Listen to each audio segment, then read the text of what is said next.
भाग से मनुष्य देही मिली रे।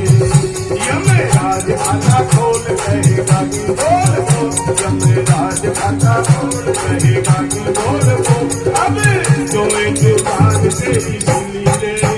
बड़े भाग से मनुष्य देही मिली रे, बड़े भाग से मनुष्य देही मिली रे, ओ बड़े भाग से मनुष्य देही मिली रे, ओ बड़े भाग से मनुष्य देही मिली रे। यमराज ने धर्मराज ने आपका खाता मंगवाया। ये तो आप सबको जच गई ना कि खाते वही यहाँ भी चलते हैं और खाते वही वहां भी चलते हैं। यहाँ वाले में ले दे करके गड़बड़ हो जाती है।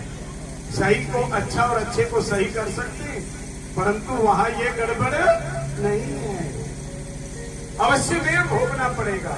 जो यमराज ने निकाला कि 100 पुण्य कर्म है और 80 पाप कर्म है। अब आप बोलते हैं 100 में से 80 गए, 20 मेरे पुण्य कर्म रह गए तो मैं तो स्वर्ग में जाऊंगा, परंतु नहीं। क्या विधान है? 100 पुण्य कर्मों का भोग भी भोगना पड़ेगा और 80 बुरे कर्म का फल भी भोगना पड़ेगा। दोनों भोगने पड़ेगा। इसलिए ध्यान रखना कि वहां घटत बढ़त नहीं है। वहां पर कर्मों का एक एक कर्म का हिसाब होता है।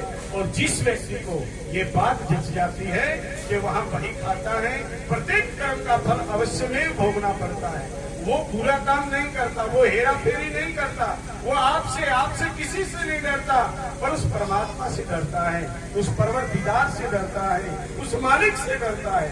जिस दिन ये जीव उस परमात्मा की सत्ता को सब जगह मानने लग गया, जर्रे जर्रे में है झांकी भगवान की, किसी सूझ वाली आंख ने पहचान की।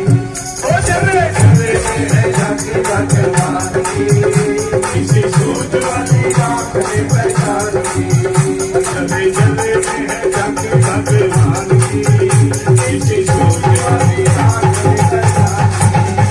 जर्रे जर्रे में है झांकी भगवान की, किसी सूझ वाली आंख ने पहचान की। ओ किसी सूझ वाली आंख ने पहचान। सूझ वाली आंख कौन सी है? सूझ वाली आंख वो है जिन्होंने गुरु महाराज के दर्शन किए हैं, जिन्होंने तीर्थों के दर्शन किए हैं, जिन्होंने हाथों से गुरु की सेवा की है, जिन्होंने कानों से गुरु के वचन श्रवण किए हैं, जिन्होंने गुरु के वचन मान के अपने जीवन को बदला है। सत्संग क्या है? सत्संग लगा तब जानिए जब कुछ कुकर्म छूटे, दादू भांडा पाप का जोड़े एक दिन फूटे। अगर सत्संग सुन करके जीवन के कर्मों में बदलाव नहीं आया, वही मदिरापान करता है, वैसे ही चोरी जारी में मन है, वैसे ही हेरा फेरी भी करता है, तीर्थ पर भी जाता है, गुरु को भी मानता है, परंतु वो बात बनने वाली नहीं। क्यों? वो घट घट में बैठा है, सुनते हैं सब संगत की, छोटे उनके कान नहीं, रहते हैं सब घटों के अंदर, इसलिए कोई मकान नहीं। करनी के लेख सब रहे देख, जो लिखने में नादान नहीं, सदा सदगुरु बोल रहे कोई आवागमन से बाहर नहीं।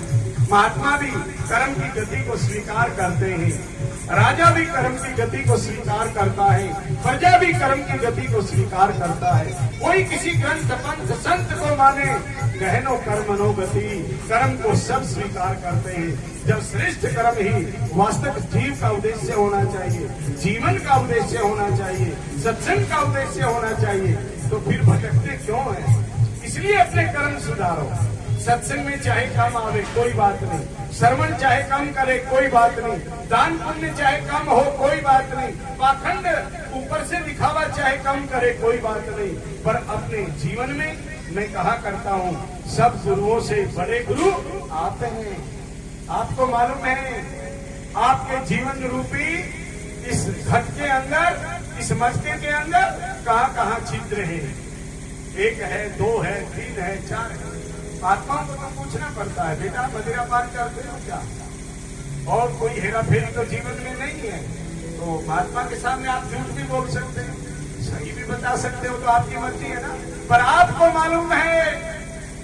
मालूम है कि कितने छिद्र हैं। मुखड़ा क्या देखे दर्पण में, तेरे दया धर्म नहीं मन में।